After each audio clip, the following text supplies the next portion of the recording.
జగన్మోహన్ రెడ్డి గారు ఈరోజు అసెంబ్లీలో ఒక సన్నివేశం చూసాం. అసెంబ్లీ బయట మళ్ళీ కొత్త డ్రామాలకి దిగిపాడు. దీంట్లో ఈయన ఏదో పెద్ద నీతిమంతుడైనట్టు కొన్ని మాటలు చెప్తా ఉన్నాడు.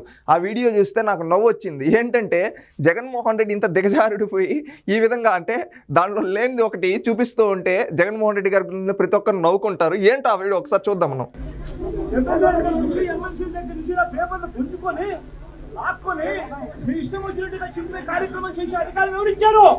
ఎవరో అంట పేపర్లు లాక్కున్నారంట, చించేశారంట.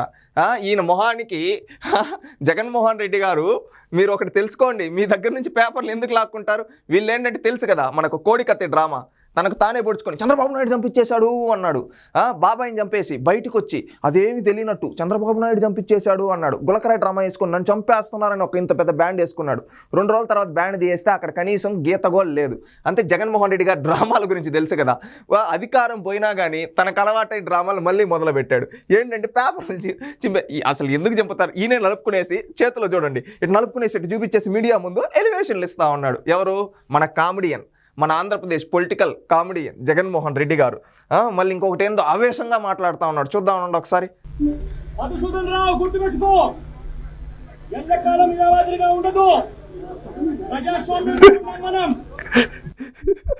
ఈ మాట ఇంటే నవ్వు వస్తూ ఉంది. మధుసూదన్ రావు గుర్తుపెట్టుకో అంటే నాకేసి ఈయన గుర్తుకొస్తా ఉందంటే బాద్షా సినిమాలో బ్రహ్మానందం గారు ఒక సెనెట్ రే రే అని వెళ్తాడు కదా, అట్ట ఈయన ఆ విధంగా అంటూ ఉంటే జగన్మోహన్ రెడ్డి గారు నాకు సేమ్ ఆ సీన్ గుర్తుకొచ్చింది. మధుసూదన్ రావు గుర్తుపెట్టుకో అంట. నువ్వు అధికారంలో ఉండేటప్పుడు లెక్క లేకుండా ఎవరిని పడితే వాడిని అన్నావు.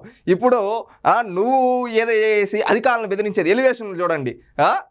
కామెడియన్ నాకు కరెక్ట్గా ఈ సీన్ చూస్తే ఏంటంటే బ్రహ్మానందం గారు అన్నట్టు ఆ విధంగా ఆ సీన్ గుర్తుకొచ్చింది. అంటే జగన్మోహన్ రెడ్డి విధంగా. మళ్ళీ ఇంకొకటి ప్రజాస్వామ్యంలో ఉన్నామన్నాడు. ఈ మాట సీరియస్గా తీసుకోవాలి. మనం ప్రజాస్వామ్యంలో ఉన్నాం జగన్మోహన్ రెడ్డి గారు, అది మీరు తెలుసుకోవాలి. మీరు పోలీసులకు చెప్పేది కాదు.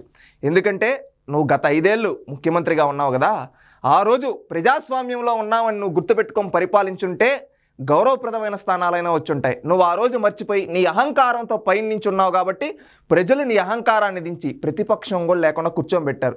కానీ మళ్ళీ నువ్వు ఇదే డ్రామాలు ఆడితే ఏంటంటే రేపు భవిష్యత్తులో ఈ 11 కూడా రావు. ప్రజాస్వామ్యంలో ఉన్నామన్నాడు కదా. ఇప్పుడు ఒక డైలాగ్ చెప్తాడు జగన్మోహన్ రెడ్డి.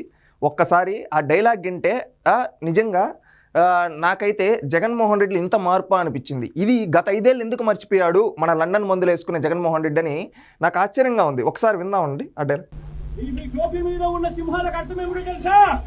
పోలీసు వాళ్ళకి చెప్తున్నాడు, నీ టోపీ పైన ఉండే 3 సింహాలకు అర్థం ఏంటో తెలుసా అని జగన్మోహన్ రెడ్డి గారు నీతులు చెప్పించుకుంటున్నారంటే ఆ పోలీసులు అనుకుంటా ఉంటారు మనసులో, ప్రపంచంలోనే అతిపెద్ద రాజకీయ ఆర్థిక నేరస్తుడు ఎవరన్నా ఉన్నారంటే అది నువ్వే కదయ్యా జగన్మోహన్ రెడ్డి.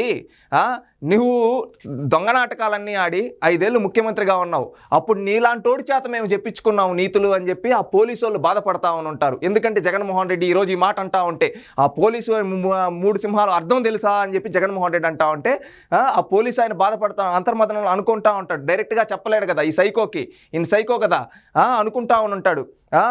బాబాయిని చంపేసి ప్రత్యర్థులపై దోయేసి 5 ఏళ్ళ నుంచి తప్పించుకుని నువ్వు కూడా మాకు నీతులు చెప్తున్నావా మా 3 సింహాల గురించి? అదేవిధంగా సొంత తండ్రి చచ్చిపోయేటప్పుడు అధికార దాహం కోసం ముందర సంతకాలు సేకరించి నువ్వు కూడా చెప్తావా మాకు దీన్ని 3 సింహాల గురించి? మమ్మల్ని ఉపయోగించుకొని నీ రాజకీయ ప్రత్యర్థులపైన అక్రమంగా కేసులు పెట్టించావు కదయ్యా జగన్, నువ్వు కూడా చెప్తున్నావా మాకు మా 3 సింహాల గురించి అని ఆ పోలీసు ఆయన అనుకుంటా ఉంటాడు.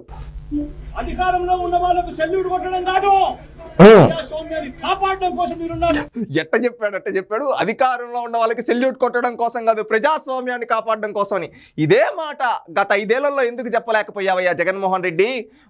ఒక దళిత డాక్టర్ సుధాకర్ చనిపోయినప్పుడు ఆ రోజు పోలీసులను ఆదేశించి మా పార్టీ ఎమ్మెల్యే అయినా పర్లేదు అరెస్ట్ చేయండి అని ఎందుకు చెప్పలేకపోయావు? ఈరోజు ఇంత ఆవేశంగా ఒక పొలిటికల్ కామెడీ అని నువ్వు చెప్తూ ఉంటే ఈరోజు నవ్వుతూ ఉన్నావు. ఆ రోజు నువ్వు కరెక్ట్గా చేస్తుంటే ఈరోజు నవ్వే పరిస్థితి వచ్చిండదు కదా.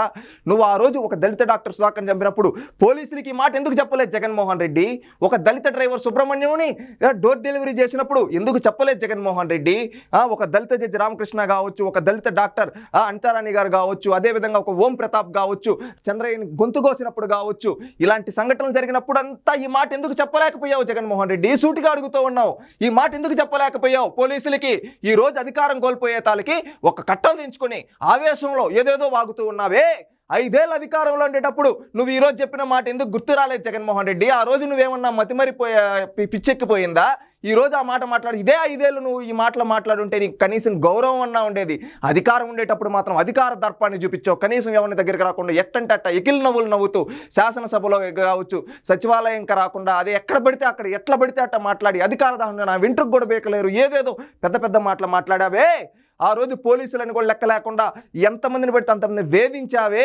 నీ అధికార దర్పాన్ని ఉపయోగించి రాజకీయ ప్రతినిధులపై అక్రమ కేసులు పెట్టించావు. ఆ రోజు ఈ మాట గుర్తుకు రాలేదా జగన్మోహన్ రెడ్డి? సూటిగా అడుగుతూ ఉన్నాం. ఈ రోజు అధికారం పోయే తాలికి ఈ రోజు ఈ పెద్ద పెద్ద మాటలు మాట్లాడుతున్నావే. నీ స్థాయి కాదు ఆ మాటలు మాట్లాడడానికి. నువ్వు 5 ఏళ్ళు అధికారంలో ఉండేటప్పుడు అవి చేతల్లో చూపించకుండా ఈ రోజు మాటలు చెప్తూ ఉంటే జనాలు నీ మొహం చూసి నవ్వుతున్నారయ్యా జగన్. గుర్తుపెట్టుకోండి. చూడండి, గుర్తుపెట్టుకోనని ఇట్లా మాట్లాడుతూ ఉన్నాడు. ఇది జగన్మోహన్ రెడ్డి చరిత్ర. తెలిసింది కదా, మాటలేమో కోటలు దాటుతాయి, చేతలేమో కనీసం తన గడప కూడా దాటమంటారు కదా. అధికారంలో ఉండేటప్పుడేమో పోలీసులను పెట్టుకొని అక్రమ కేసులు పెట్టించి పోలీసులను ఎట్లా పడితే అట్లా వాడాడు.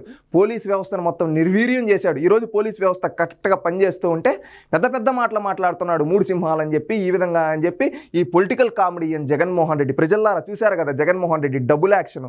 ఇది ఈయన చరిత్ర. ఇలాంటి వ్యక్తి మన ప్రజాస్వామ్యంలో శాసనసభ్యుడిగా ఉన్నందుకు నిజంగా సిగ్గుపడుతూ ఉన్నాం. ఇలాంటి వ్యక్తి ఒక శాసనసభ్యుడా, ఒక వీధి రౌడీలా మాట్లాడుతున్నాడు. ఆ రోజు అనేక మంది బడుగు బలహీన వర్గాలు, ఒక మైనారిటీలు చచ్చిపోయినప్పుడు కావచ్చు, ఎస్సీలు చనిపోయినప్పుడు కావచ్చు, ఎస్టీలు చనిపోయినప్పుడు కావచ్చు, అదేవిధంగా వాళ్ళ గొంతులు కోసినప్పుడు కావచ్చు, వీళ్ళ పార్టీ నేతల వేధింపులు తట్టుకోలేక ఆత్మహత్యలు చేసుకున్నప్పుడు కావచ్చు, అలాంటప్పుడు ఈ జగన్మోహన్ రెడ్డి కనీసం మాట్లాడలేదే. ఈరోజు ఆ ఆవేశంలో ఏదేదో మాట్లాడుతున్నాడంటే నిజంగా ఎంత దిగజారుడు మాటలు మాట్లాడుతున్నాడు చూడండి. అధికారం కోల్పోయే తలకి ఇవన్నీ గుర్తుకొచ్చాయి. అధికారంలో ఉండేటప్పుడు గుర్తుకు రాలేదా జగన్? ఈరోజు నువ్వు చెప్తూ ఉంటే నీ చేత ఆ పోలీసులు చెప్పించుకొని మనసులో అనుకుంటూ ఉంటారు, ఈ విధంగా ఇలాంటి వాడి చేత కూడా మనం చెప్పించుకుంటున్నావరా, ఇదేం ప్రజాస్వామ్యం అని. ఇకనైనా మారవయ్యా, మారు, నీ పద్ధతి మార్చుకో, తీరు మార్చుకో. లేదు నేను ఇట్లే పోతే ఇట్లే చేస్తా అంటే ఈ రోజు వచ్చిన 11 కూడా రేపు భవిష్యత్తులో ప్రజలు అన్నీ గమనిస్తున్నారు. నీలాంటి వాడు ఈ రాష్ట్రంలో రోడ్ల మీద తిరగడానికి కూడా అనర్వుడు. అది తెలుసుకోవయ్యా జగన్.